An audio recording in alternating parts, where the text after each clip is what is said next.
Granite Mountain Junior High School. I went there, but it was called Granite Mountain Middle School when I went. I found this book at Goodwill. Books by Richard E. Byrd, Rear Admiral, U.S. Navy retired.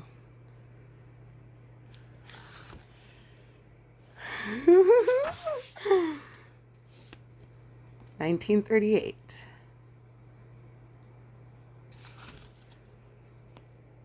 to M.A.B.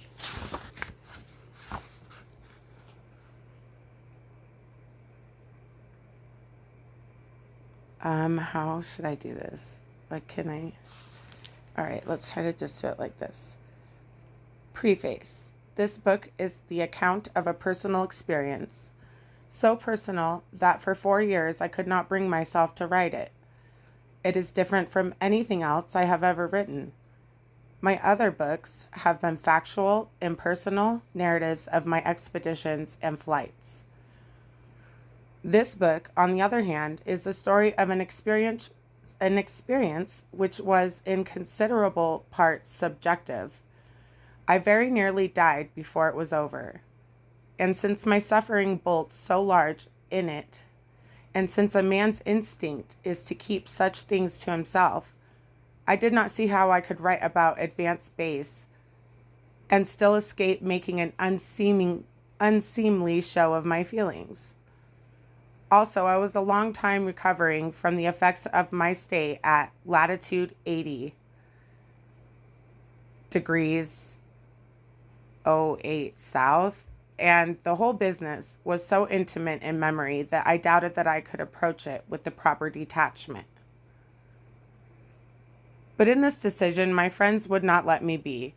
Wherever I went, they asked me questions, and finally, in December 1937, some of my closest friends, whom I happened to be with one evening in New York, persuaded me to write the book. While the facts were vivid in my mind, I agreed, but with reluctance. I foresaw that a number of difficulties would rise to plague me once I started to write.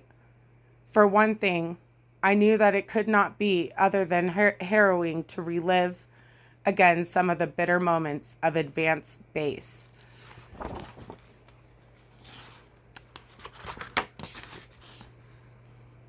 And for another, I appreciated that I should be obliged to discuss matters of personal moment in a way that I would be distasteful.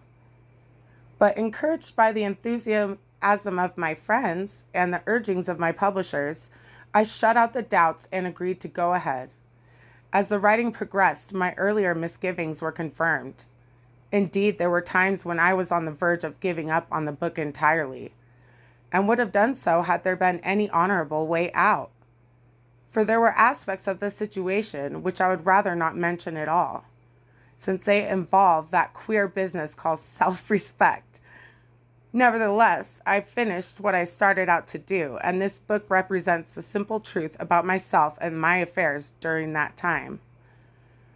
The original intention was to use my diary, which was very detailed and voluminous, as I know how to say that word, I don't know why I can't right now, as the prime ingredient in the book, but I soon discovered that it was almost impossible to maintain an intelligible sequence and proportion by relying on the diary alone, since it was inescapably full of repetitious matter, cryptic references to things meaningful only to myself, and random jottings. Besides, there were many very personal things directed to my family, which I did not wish to include.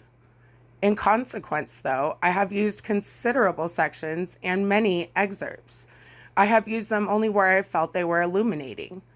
No particular effort has been made in the text to indicate whether the entry for a particular day is complete or only an excerpt lifted bodily from the diary. I did not want to clutter up the book with bibliographical apparatus. However, the diary, as well as numerous notes, which I made on my meteorological forms, the calendar, and loose sheets of paper, have been an excellent means of refreshing my memory.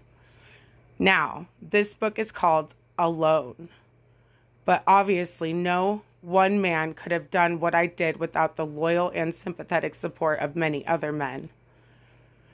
That support was one of the fine things of the whole experience, and it was especially manifested after my return from Advance Base, when the 55 men at Little America did everything possible to lighten the burden of leadership.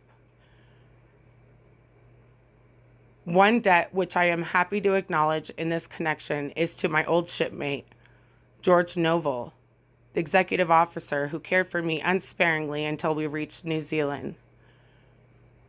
Richard E. Byrd, Boston, Massachusetts, October 1938. Oh my God, we're gonna read it. We're gonna read this book. I got this at Goodwill.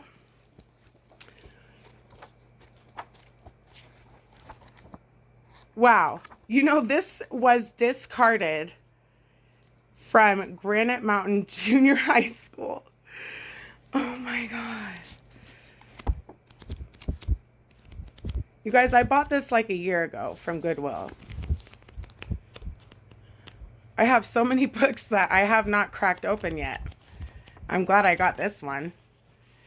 His other books: Little America, Skyward, Discovery, Exploring with Byrd. Did I get the best one? Alone? Alone by Richard E. Byrd. Okay, so the contents: 1933, the idea, the decision, the God of 2.5, the night, the intimation, the blow, despair, the struggle, the proposal, cold, the tractors, the searchlight. It sounds so vague. And I wonder what was ripped off of this.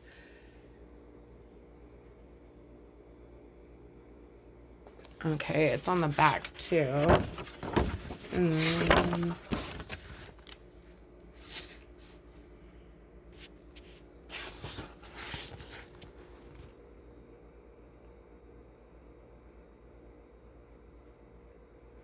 I'm not sure if he would have had this book published by a different publisher or just this publisher, but this is the first. I believe this to be a first edition. There's no indicator that it's not, which that's what I was looking for. I didn't find it.